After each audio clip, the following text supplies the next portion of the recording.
Chase Nelson, Dynasty roster reviews number 16. Let's take a look. So, we have a 10-team, 23 roster spot, 11 starting spots. That is a lot. So, while it is 10 teams, we're looking at, a lot. Half PPR. 2 quarterbacks. We see a lot of super flex. We do not see a lot of 2 quarterback leagues for Dynasty. And I think one of the reasons for that is in 12 or more teams, it gets real cruddy real quick when you do 2 quarterback. By doing a 2 quarterback and guaranteeing you have to start 2 quarterbacks every week, you're basically saying, all right, 3 teams are going to be screwed. We don't necessarily know who they are, but injuries and bye weeks are going to tell the tale. And so every year there's going to be 3 or 4 teams, most of the time they're rebuilding teams, that are just totally out of luck at quarterback. So that adds a whole different element here compared to Superflex. And I'd argue a more challenging element. How do you manage that? And we'll talk about that. 2 running back, 3 wide receiver, 1 tight end, 1 flex, 1 defense, 1 kicker. So let's get into the roster itself. Chase Nelson, I believe that is Jordy's brother. Haven't confirmed that with him, but that's my working theory as I looked at the email. Jalen Hurts, solid. While I'm not the biggest Jalen Hurts and Dynasty fan, it's undeniable he's a great fantasy quarterback. It's undeniable that he's probably going to play multiple years in the NFL as a starter, probably between 3 to 5 seasons. Even if it doesn't work out with Philadelphia, I'd imagine based on what we saw last year, someone will be willing to give him at least a chance. The upside for winning a Super Bowl may be capped, but he is a great fantasy weapon. Love him here. 82 overall is a good score. And I really love Mac Jones as a Dynasty quarterback. I think he's going to have a lot of lasting power. While he may not be Aaron Rodgers or Tom Brady, can he have a Phillip Rivers or Eli Manning type career trajectory? Maybe a little Matt Ryan-y? Totally. I totally think he can do that. Put up just 4,000 passing yards every year, 25 to 30-ish passing touchdowns. I could definitely see that. I can see him taking a step forward this year. So I really love that combination. We're going to talk about, not having a third quarterback and some of the dynamics that adds down in the section below. But, in terms of starters, I think you're pretty locked in here and probably safer than some of the other teams in the league. 10-team league, though, you should be able to get that third quarterback.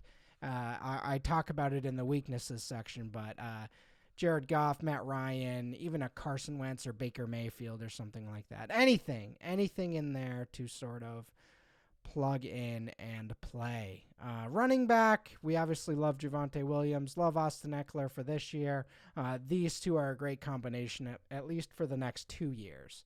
The Sanders Gainwell, this is why I do like handcuffing in Dynasty. We usually have more roster spots. There's more leg room, and you're kind of guaranteeing yourself a floor here. Obviously, if both stay healthy, the upside's going to be minimized. But if either goes down, I think there's reasonable odds for both to become at least RB2s. So I do like that. Tony Pollard, we don't have to talk much about that. Great handcuff for Zeke. And I do think he'll be flex worthy even if Zeke does stay healthy this year. And who knows when he becomes a free agent if someone's going to pay him to be a starter elsewhere. So like Tony Pollard, actually do think he has pretty solid dynasty ranking floor. Yeah, I feel like his floor is pretty high for the next couple years. So we got our 2 clear starters. This is a 2-start running back league. We only have 1 flex, and it's half PPR. So we're in a good spot. You want to have good running backs in half PPR. I will say in a 10-team league, this probably is not going to be the best combination of running backs. There's probably some dude with Saquon McCaffrey and Najee Harris or something crazy like that in a 10-teamer. But, we still have the rookie draft to go here, and we'll talk about that in a little bit. So I do like that situation there. Yeah, so these are wide receivers. These three are actually all on the same timeline, and I talk about this all the time. We want to have a plan, and we want to have sort of things moving in the same direction. I do like having a variety of veterans and young players as well, but it's nice to have players like this on the same timeline. Sutton, McLaurin, and Godwin all in their primes. All set up to be at least pretty good this year. We'll see what Godwin does as it gets close to the season. Unclear if he's, how many games he's going to miss. Dynasty-wise, though, there's nothing really to question about Godwin. He's proven to be a very talented player. Same thing with McLaurin. If he can ever get good quarterback play, there will be big years there. And Sutton has Russell Wilson now. So this is a trio in half PPR even that I really think will perform well. There's a lot of touchdown upside here. Godwin with Brady, Sutton with Wilson, and then we have Keenan Allen as sort of the veteran presence.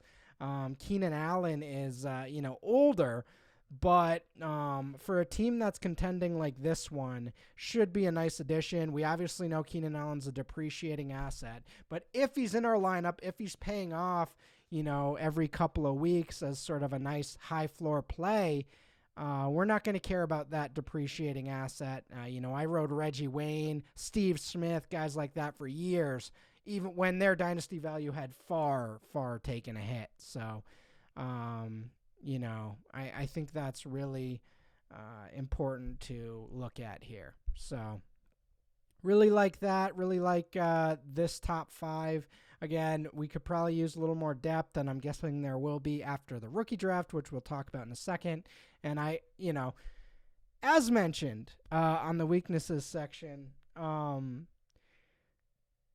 it's not fair to look at this team before the rookie draft, compared to all these other teams that we've been looking at after the rookie draft. So in the final grade, I'll put who I kind of think should go to this roster and in the ranges, the draft ranges that these players are going in, and then we can take a real look at sort of what this grade is and how all that's going to work out. So we should see, maybe a Jahan Dotson in here, maybe a Garrett Wilson if we don't get Ken Walker, so this team's going to be in a good spot after this. Cole Kmet, solid, unclear what Justin Fields is going to be, but Kmet clearly emerged as, one of the top weapons in this passing game in 2021. Zach Ertz is also there for this year and maybe a couple more, proven to be a reliable underneath threat and will probably be a guy that Kyler Murray dumps it off to a lot. And if he's not dumping it off to Zach Ertz, who's probably dumping it off to? Rondale Moore. So I like this little stack here, and people don't think about it as stacking, but what you're doing is you're splitting your risk. And so if Ertz busts and he's old and decrepit and not looking good, it's probably going to be Rondale Moore who benefits. And if Moore is sort of not coming to fruition as a player, I'd imagine Murray will rely on Ertz. So good spot here. Rookie picks, we love to see this. 2 firsts, 2 seconds. The 106 is, probably Garrett Wilson, but also Kenny Pickett is an interesting play for this one. That's the type of guy I'd want here. Maybe you can get Trubisky to go along with that, but yeah, Garrett Wilson or Ken Walker or Kenny Pickett would be my trio there. And then who knows, maybe one falls to 110 here. If not, then you're looking at, maybe a George Pickens or someone in that range. Chris Olave has fallen in a lot of rookie drafts. I've seen that. 202 could be James Cook. I'd love to see James Cook added to this depth chart or something like that. Maybe a Jahan Dotson falls. And then 209, I've primarily been drafting running backs in this range, the Brian Robinsons, Rashad Whites, etc. But maybe you can add, maybe like an Alec Pierce will drop or something like that. Or Trey McBride in this format with Zach Ertz. You don't really have much depth behind Ertz. Logan Thomas working off an injury and getting older. So, I think this team's in a good spot. We're going to look in the final grade of what this will look like after the rookie draft. When you have 2 firsts and 2 seconds, things are going to look a little lighter before we dive into that. So that is the review of the strengths. I will see you in the next section.